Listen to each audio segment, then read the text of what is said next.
Bonjour tout le monde, bienvenue sur ma chaîne. Aujourd'hui, je vous repartage une recette que j'ai dû supprimer de ma chaîne YouTube il y a peu de temps. Et vous étiez nombreuses à me la réclamer, donc je vous la reposte aujourd'hui. J'espère qu'elle vous plaira. Et j'en profite pour dire bienvenue à tous mes nouveaux abonnés. Donc je vous remercie tous de vous être abonnés, de votre soutien, de vos commentaires super sympas. Ça me fait chaud au cœur. Merci beaucoup. Donc aujourd'hui, on va faire une petite brioche qu'on ne va pas pétrir à la main, on va le faire dans un sachet de congélation comme ceci. C'est une technique surtout pour les personnes qui n'aiment pas pétrir les pâtes à la main ou alors qui ne s'y connaissent pas, etc. Donc c'est une pâte, on va dire, entre guillemets, magique. C'est une pâte inratable. Donc au début, on va utiliser nos produits liquides, c'est-à-dire un verre de lait, un verre d'eau, un verre d'huile. Donc les petits verres là mesurent 125 millilitres. Donc vous utilisez 125 millilitres de lait, d'huile et de l'eau. Ensuite, 2 cuillères à soupe de sucre, une petite cuillère à café de sel. On sépare le blanc du jaune de l'œuf, donc on va utiliser le blanc dans la pâte. Un sachet de levure boulangère et de la farine. Donc dans notre sachet, on va verser d'abord tous les liquides. J'insiste bien sur le fait qu'ils sont liquides pour que la levure puisse s'activer, car si vous utilisez du liquide froid, ben, elle ne s'activera jamais. Donc vous n'aurez pas une pâte qui va remonter, sauf l'huile, hein, on n'a pas besoin de réchauffer l'huile. Du moment que l'eau et le lait est bien tiède, c'est suffisant.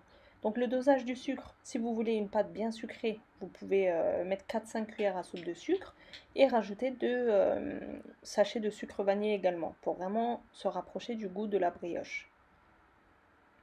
Mais bon, moi j'ai fait avec les ingrédients basiques aujourd'hui et c'était excellent quand même. Donc la base de la pâte, c'est ça. Une fois qu'on a versé tous les liquides, le sucre, la levure, on, euh, on masse comme ça le sachet pour faire bien fondre le sucre et la levure.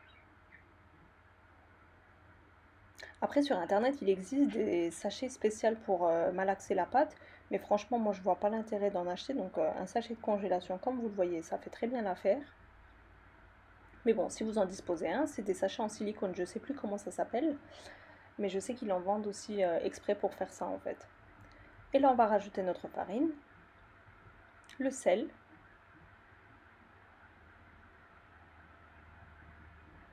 Je verse mon deuxième verre de farine. Alors le verre que j'utilise pour la farine mesure 200 millilitres. Donc à vous de faire... Bon, après c'est des verres classiques, c'est des verres à eau. Donc vous pouvez très bien utiliser des verres à eau comme mesure.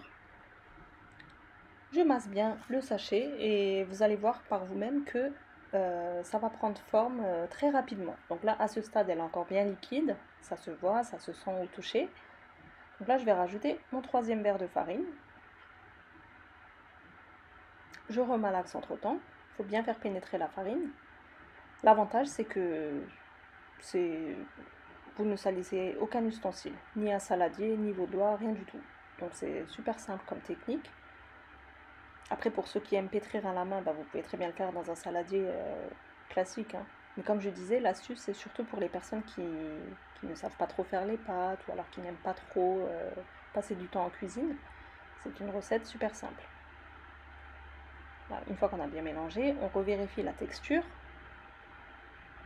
De base, il faut qu'on obtienne une pâte qui est quand même légèrement collante, assez molle, surtout pas une pâte dure, car sinon votre brioche, même après la cuisson, elle restera dure. Donc si vous voulez quelque chose de moelleux, il faut dès le départ que votre pâte soit assez molle. Donc là, à ce stade, on remarque qu'elle est encore un petit peu liquide, bien collante. Donc je vais rajouter la moitié d'un verre de farine.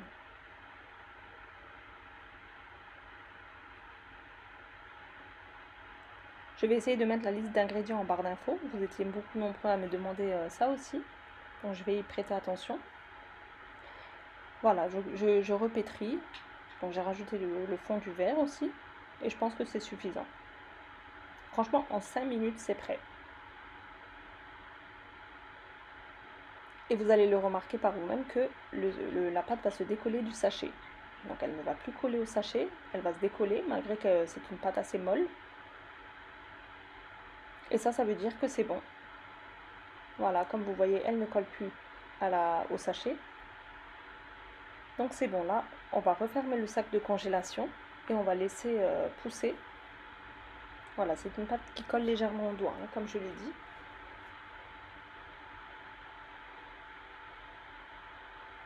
Je vous remonte la texture de plus près.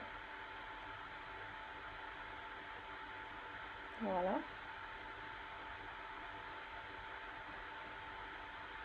Je ferme le sachet de congélation. Et si vous êtes pressé, une petite astuce, vous le mettez dans un four qui est préchauffé à 20, 30, 40 degrés maximum, mais vous l'éteignez le four et vous mettez votre sachet dans le four tiède et vous allez voir qu'en même pas 15-20 minutes, votre pâte va doubler de volume. Comme ceci. Voilà. Malgré qu'on a utilisé une levure déshydratée, vous voyez bien, on a les petites bulles d'air et elle a quand même bien gonflé. On peut passer au façonnage. Alors j'utilise un petit tapis de pâtisserie. Je verse ma pâte sur la surface que j'ai huilée légèrement. Donc à ce stade, on n'utilise plus de farine. Vous utilisez un petit peu d'huile, vous badigeonnez vos doigts aussi d'huile car ça va coller. C'est une pâte qui colle quand même. Je ramasse la pâte pour en former une boule. Franchement, c'est une pâte excellente. Malgré qu'on l'a pas pétrie entre guillemets correctement, c'est une pâte inratable. Je la divise en petits bâtons, la taille d'une mandarine à peu près.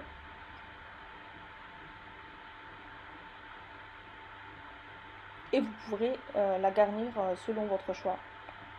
Vous pouvez très bien faire cette version sucrée comme salée. Vous pouvez mettre de la confiture, du Nutella, ou alors en version salée avec des épinards, des pommes de terre, du poulet. Franchement, c'est une recette que vous pouvez modifier selon vos goûts. Là, je l'aplatis légèrement avec mes doigts. Comme vous le voyez, c'est une pâte très souple. Et là, j'utilise du chocolat. Du chocolat à tartiner, ça fait l'affaire. Une petite cuillère à café au milieu. Et on referme délicatement pour pas que le chocolat ne coule.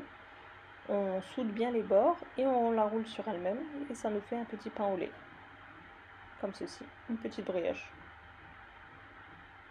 Je la mets de côté pour l'instant et je fais pareil avec toutes mes boules.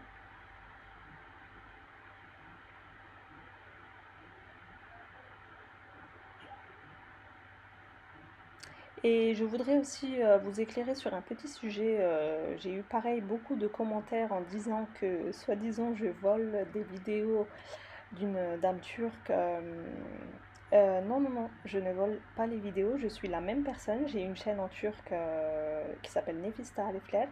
Donc mon logo est bleu, je suis la même personne, mais vu que là-bas sur ma chaîne en turc, j'avais beaucoup de demandes de traduction des recettes, et vous vous doutez bien que je n'ai pas le temps, vu que je filme des recettes tous les jours et que je dois faire des montages et que j'ai quand même 3 enfants à gérer, j'ai la maison à gérer, je n'ai pas le temps de traduire chaque recette en fait. C'est pour ça que j'ai eu l'idée d'ouvrir cette chaîne, et heureusement que je l'ai faite, quoi, parce que je pense que j'ai atteint beaucoup plus de personnes.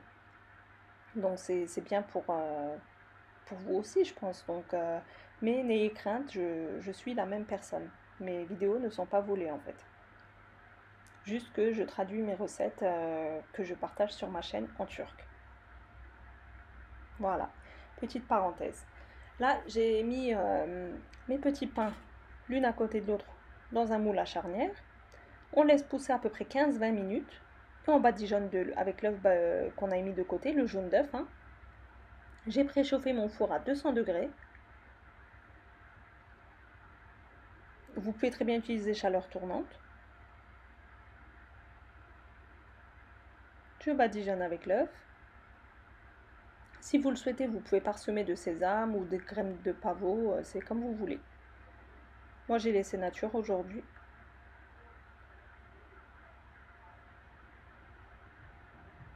Voilà, je vais l'enfourner à 200 degrés. C'est une cuisson à surveiller, donc il faut qu'il y ait une belle dorure.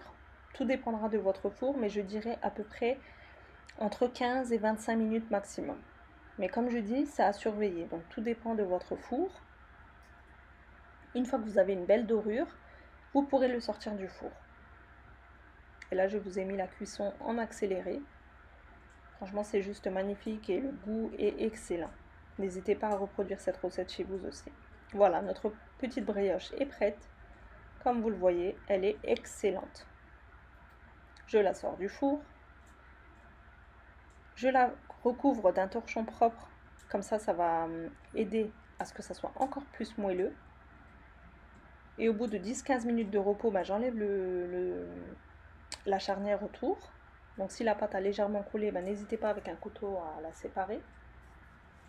Donc c'est encore chaud, hein, comme j'ai dit, ça fait à peine 15 minutes que je l'ai sorti du four. Et là, je vais vous montrer l'intérieur, la texture. Comme vous verrez, c'est super moelleux. Et comme ça, même le visuel, je trouve que c'est très joli. Dites-moi ce que vous en pensez de cette recette, j'espère qu'elle vous aura plu. J'attends vos commentaires avec impatience. Voilà. Et comme vous le voyez, là où j'appuie, ben, ça remonte. Et vu que ça remonte, ben, ça veut dire que c'est cuit à l'intérieur aussi. Ça ne colle pas. C'est signe que votre brioche est réussie. Et on a une mie super filante. Là, je vais essayer de vous en sortir un. Mais c'est tellement chaud et j'ai peur de le casser que j'ai du mal à l'enlever. C'est encore très chaud, mais super moelleux.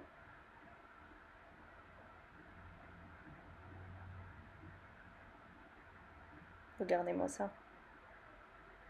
N'hésitez surtout pas à la reproduire chez vous. Je suis sûre que vous allez l'adorer. D'ailleurs, vous êtes nombreuses à avoir testé mes recettes déjà.